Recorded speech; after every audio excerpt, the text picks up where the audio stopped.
રંગોના તહેવાર ધૂળેટીના પવિત્ર પર્વ નિમિત્તે સુરત શહેરના પીપળોદ સ્થિત વૃદ્ધાશ્રમમાં ગુજરાતના નાયબ મુખ્યમંત્રી હર્ષ સંઘવી ખાસ કરીને વૃદ્ધાશ્રમના વડીલ સાથે ધૂળેટી મનાવવા પહોંચ્યા હતા.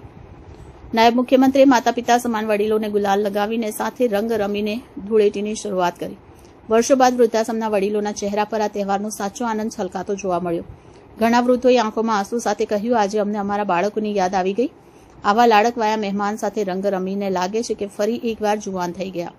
કાર્યક્રમ દરમિયાન નાયબ મુખ્યમંત્રી હર્ષ સંઘવીએ બધા વડીલોના ચરણ સ્પર્શ કરી તેમના આશીર્વાદ લીધા અને તેમના સુખાકારીની પૂછપરછ કરી. આ પ્રસંગે તેમણે કહ્યું, આપણા વડીલો માત્ર આશીર્વાદનો સ્ત્રોત નથી, પરંતુ આપણી સંસ્કૃતિના વાહક છે. તહેવારોની શોભા તેમના આશીર્વાદ અને સાનિધ્ય વિના અધૂરી છે.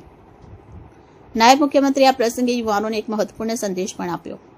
તેમણે અપીલ કરી કે મારી તમામ યુવા પેઢીને વિનંતી છે કે માત્ર તહેવારોમાં જ નહીં પરંતુ દરેક સંભવિત પ્રસંગે તેઓ પોતાના વડીલો સાથે સમય વિતાવે.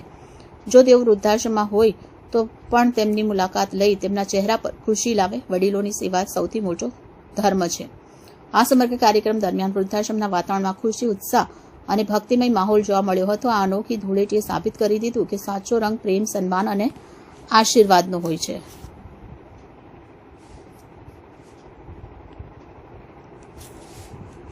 આજે હોળી ધૂળેટીના આ પર્વમાં મારા સૌ વડીલો સાથે, જે વડીલોએ પોતાના આખા જીવનમાં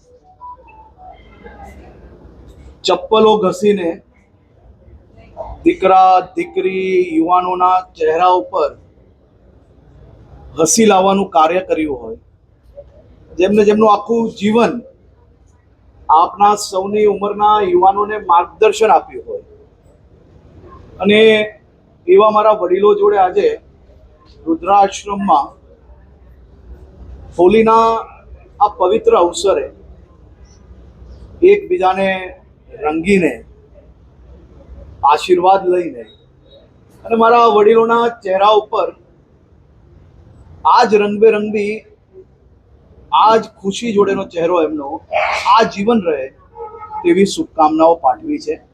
તેમના આશીર્વાદ લીધા છે અને આજ વડીલોના આશીર્વાદથી રાજ્યના બધા જ યુવાનોના આખા જીવનમાં હોળીને ધૂળેટીના દિવસે જેટલા રંગ પોતાના શરીર પર હોય છે, એવા જ ખુશીઓના રંગ એમના આખા જીવનમાં એમને અનેક સમસ્યાઓનો બી નિકાલ આવે અને એમના જીવનમાં આ જ પ્રકારના રંગો જોડે એમનું જીવન ખુશખુશાલ રહે તેવા આશીર્વાદ.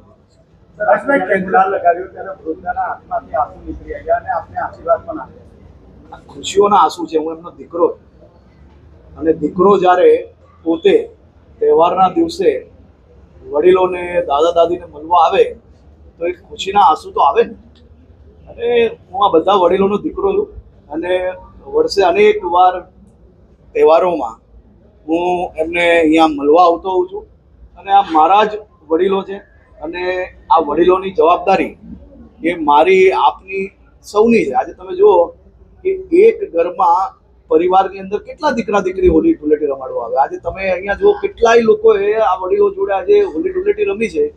દીકરા દીકરીથી બી વિશેષ હોળી ધૂળેટી આ વડીલો અને વડીલો જોડે આપણા શહેરના સૌ નાગરિકો રમે છે. એનો ઉત્સાહ છે આ, અને આ ખુશીના આંસુ છે.